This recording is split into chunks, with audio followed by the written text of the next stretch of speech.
Hi, everybody. I'm Jamie Kale Miller of Pandora Astrology here in Berkeley, California. And And hey guys, I'm Julia Mikos, also of Pandora, and I'm joining in from San Francisco. today we want to talk with you about the full moon in Virgo that's happening this month, March. Munch. I'd like to munch right now. Some food would be pretty good. This month, March of 2020. The moon is full in Virgo and also the same day, which is the 9th. The Mercury goes direct, and Mercury's been pretty unhappy in Pisces being retrograde, which is kind of like a double handicap on poor little Mercury, which loves for things to be precise and put in order and make sense and be rational and logical. And in Pisces, none of that is really possible. So now that Mercury's turning an about face again and moving forwards, and the moon is in Virgo, I think Mercury's becoming happier. So, I'm going to start circling things, Julia. You want to tell me some of your thoughts about a full moon in Virgo? Sure. Well, full moons tend to play out in our relationships because opposition aspects, 180-degree aspects, also tend to play out in relationships.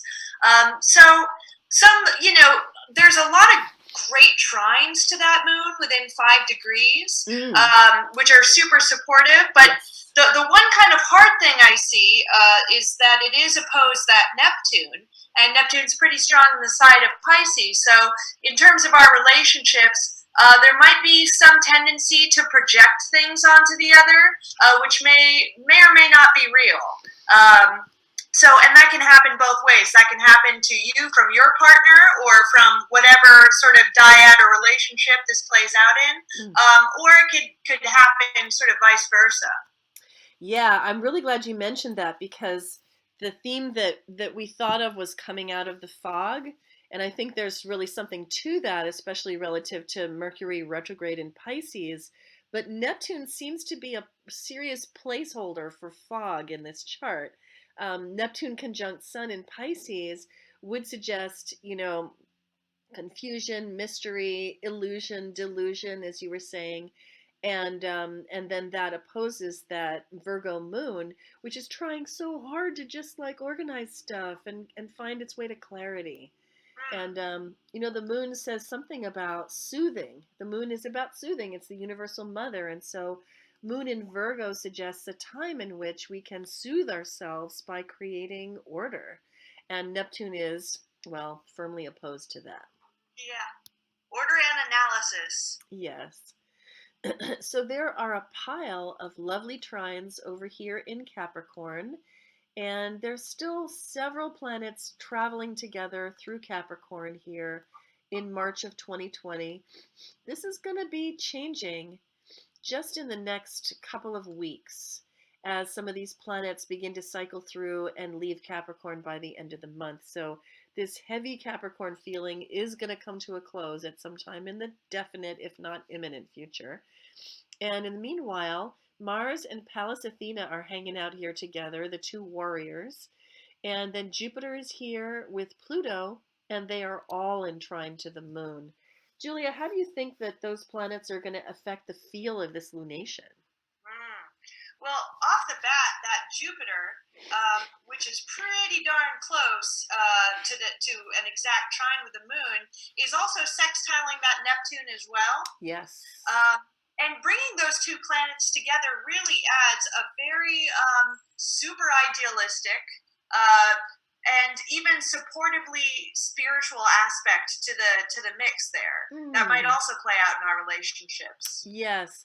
So I think what you're saying is that in a way, this moon plugs into or is built on Jupiter's sextile to Neptune that's going on all year, Yes, that's which oh, I has forgot. a real sweetness to it because when those Yeah, two get together in a yeah, harmonious way, there's this feeling of joy. I mean, it's kind of like the rapture, only yeah. without all the death, without the end times.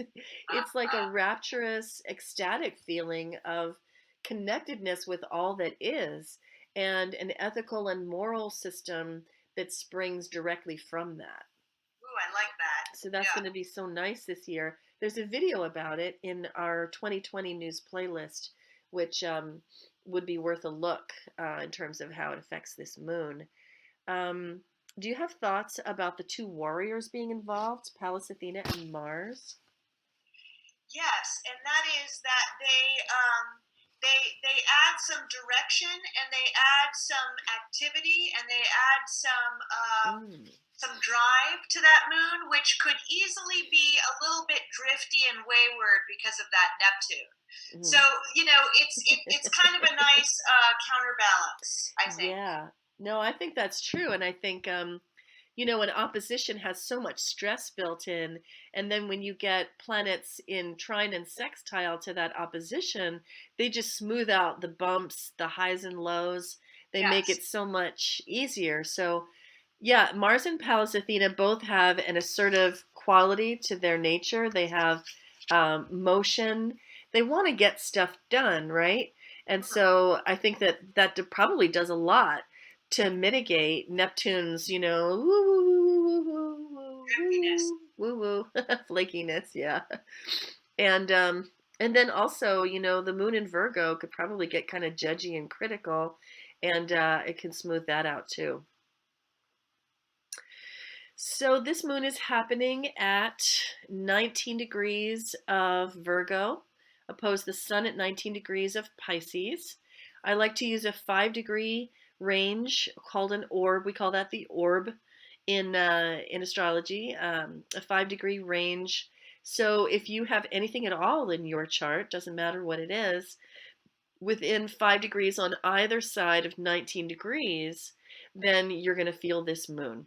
I mean, if it falls in a mutable sign, you'll feel this moon. So that means 14 to 24 degrees of any of the four mutable signs. And if you've got something there, then this moon's going to have an effect on you. And I earnestly hope it's a good one. I think that's all we have to say. Hope you enjoyed it. And check the March news playlist for more like this. And also check your horoscope because we'll be bringing this up in your horoscope as well. When you check your horoscope, always look at your rising sign first because that'll be better. And you can find your horoscope on our website at pandoraastrology.com/horoscopes or in our playlist on YouTube at Pandora Astrology there. And we'll see you around the cosmos. Bye. Bye bye.